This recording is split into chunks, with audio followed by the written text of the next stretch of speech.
Hello everyone, this is Linda with Icky Chic Designs. I'm happy to have you with me this morning because I'm playing with circles. And circles are so much fun and they're so versatile and we use them all the time. And you probably have made some of these little circles where you put the two sides together and sew them up. You can make fabric buttons, doodads of all kinds. Uh, some people sew them together mostly with felt or wool or something a little larger and call them pennies and make penny rugs and things like that out of them. But the circle has been around a long time and we can do a lot with it. What I love about this little project is that it uses tons of scraps and little tiny scraps, and that works for me. Now I have mine here that I made out of the, let's see, you see my little envelope here. I have bits and pieces of collaged pieces that I have done, where I have collaged them and then quilted them to a quilt batting. And I make those up and then I cut them up for what I want to use them for. And this is a great project. And you can see that I've got several here cut and the backing is already on them. But if you didn't have something like this made already, and by the way, I'll put the link to my video where I show you how I make these in the description if you're interested. But if you don't have those, you can simply take two pieces of just regular fabric and something to go in between, like a little piece of batting or just something, and put it in between in another piece of fabric and just sandwich it in there. Just thickens it up, makes it a little more substantial than just two pieces of fabric all by itself. But this is one of my pieces that I've already quilted, so it's ready to go with the backing, and all I have to do is put that one on it. Then the next thing you do is just sew around it. I just do an overcast stitch. You can see that, nothing fancy. And then I just stitch around the inside. Okay. Now, if you want to make something with it that's really adorable, let me show you this. Isn't that adorable? Look at all that. And the thing that's really nice about this is it makes a wonderful dangle. Look at that. And you might not have noticed, but this is double-sided. Look. If you fancy up both sides, then when it acts like a dangle or you use it like a dangle, it would be gorgeous. Wouldn't it have been gorgeous on my cover here for my tub cover? I could have attached it to it. That's one side. And that would have been the other side. Isn't that cute? Now you could take them apart, like I have it on this big safety pin here, but you could just use them, make them and use them one at a time. Let me slip them off here.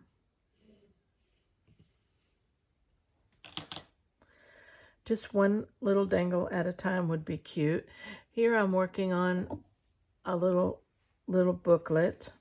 Okay. This was pretty much done inside. But if I wanted to hang a little dangle on here, wouldn't that be cute? Okay. It's got a little loop, so I can just pin it on, just attach or sew it on, either one I wanted to do. Just adorable. Yeah, let's see what this one looks like. That one's a little longer. Isn't that cute? Really matches it good, doesn't it? The other side is contrasted. And this little short one with a little short one. Gives you a little idea of something you could do with these. But if you had some of these made up and laying around, then they'd be ready to attach to whatever you wanted them to. Now this little loop thing, when you're constructing your piece, when you get your two elements together, you know, when you get ready to sew it like this, well, just take whatever you're going to use for a loop. Let's say you're going to use this little fuzzy thing right here. Just sandwich it in between those layers before you sew. Well, I'll get... Okay. And then when you sew around, make sure you catch the edges of that little loop in there and make it secure, and then it will be there for both sides. Okay. Now the other thing is decorating. As you can see, these are decorated with bits and pieces. Just bits and pieces. Whatever I have in my bits and piece bucket.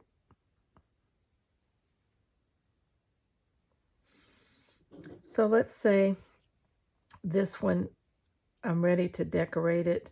And I usually decorate it last because if I put it on first, it gets in my way when I'm stitching. It gets in my way when I'm trying to get the little loop in. So I get it all made, and then I decide what am I going to put on it.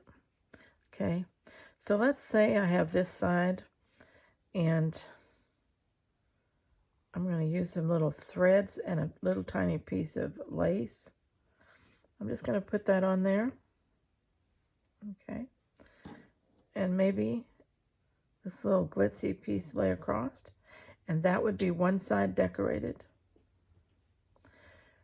This side I wouldn't decorate because it's already very pretty like it is.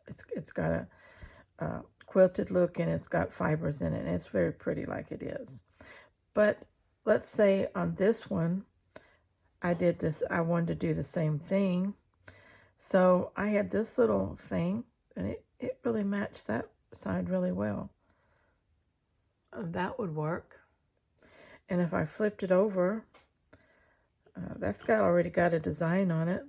What if I took some of these threads and added to it?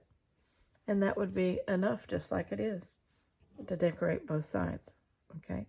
And then I would just sew through, just because it really doesn't show, and just work on one side if you want to, or just go back and forth and attach them at the same time. Doesn't matter. Okay. Okay, isn't that a darling thing? I just love it, love it, love it, love it, love it. Isn't that cute? Cute. Wouldn't that be pretty in junk journals? Oh, wonderful junk journal embellishment. Just wonderful. Tassels, dangles, however you wanted to use them. They're just beautiful. Okay, let's work in the round today, okay? And stay very scrap happy.